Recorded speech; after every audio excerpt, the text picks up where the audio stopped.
একদিকে মূল্যস্ফীতির চাপ, অন্যদিকে বৈশ্বিক অস্থিরতা, আয়ের চেয়ে ব্যয় বেড়েছে মানুষের। এমন বাস্তবতায় করমুক্ত আয়সীমা নিয়ে আসছে বাজেটে খুব একটা স্বস্তির খবর থাকছে না।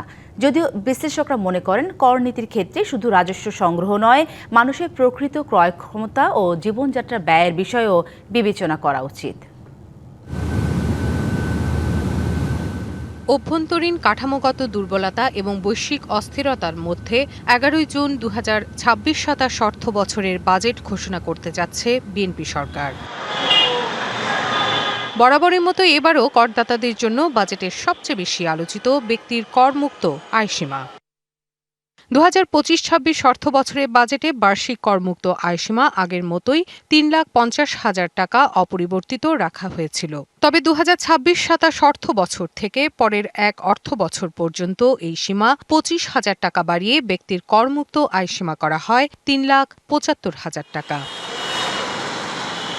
ধাপে ধাপে কর কাঠামো সংস্কারের কথা বলা হলেও গত কয়েক বছরে যে হারে জীবনযাত্রার খরচ বেড়েছে তার তুলনায় এই বৃদ্ধি কি বাস্তবসম্মত?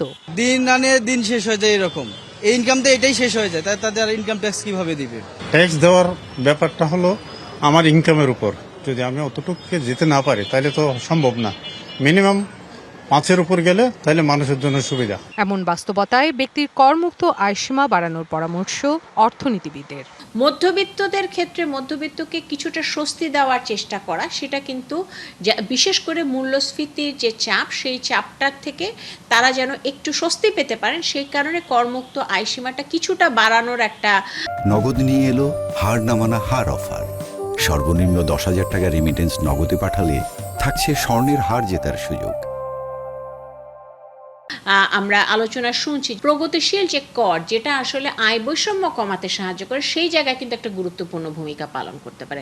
অর্থাৎ অতি ধনী যারা আছে তাদেরকে আলাদাভাবে চিহ্নিত করা দরকার। তবে করমুক্ত আয়সীমা সব করদাতার জন্য এক নয়। নারী ও ৬৫ বছরের বেশি বয়সীদের জন্য সীমা ৪,২৫,০০০ টাকা, আর প্রতিবন্ধীদের জন্য ৫,০০০, যুদ্ধাহত এবং জুলাই আহত যোদ্ধাদের জন্য ৫,২৫,০০০ টাকা করা হয়। তবে বাংলাদেশের মূল সমস্যা শুধু করমুক্ত সীমা নয়, করজালের সীমাবদ্ধতাও, এমনটাই মনে করেন এই অর্থনীতিবিদ। আমাদের তো উচ্চ মূল্যস্ফীতির একটা চাপ আছে এবং অনেক নিম্ন মধ্যবিত্তে তারা দারিদ্র্য সীমারও নিচে চলে গেছেন। ক্রয় ক্ষমতার একটা সীমাবদ্ধতা দেখা দিচ্ছে এবং যেহেতু নতুন কর্মসংস্থান এবং আয় বৃদ্ধি সেইভাবে হয়নি, সুতরাং এইবারের বাজেটে আমি আশা করব যে করমুক্ত আয়ের সীমাটা কিছুটা বাড়ানো হবে। তাই করমুক্ত আয়সীমা বাড়ানোর সাথে সাথে করজাল সম্প্রসারণ, ফাঁকির পরিমাণ কমানো সহ কর ব্যবস্থার প্রতি আস্থা ফেরানোই দীর্ঘমেয়াদী সমাধান বলে মনে করেন তিনি। মূল্যস্ফীতি। Rifat Tasnova, DBC news, Dhaka.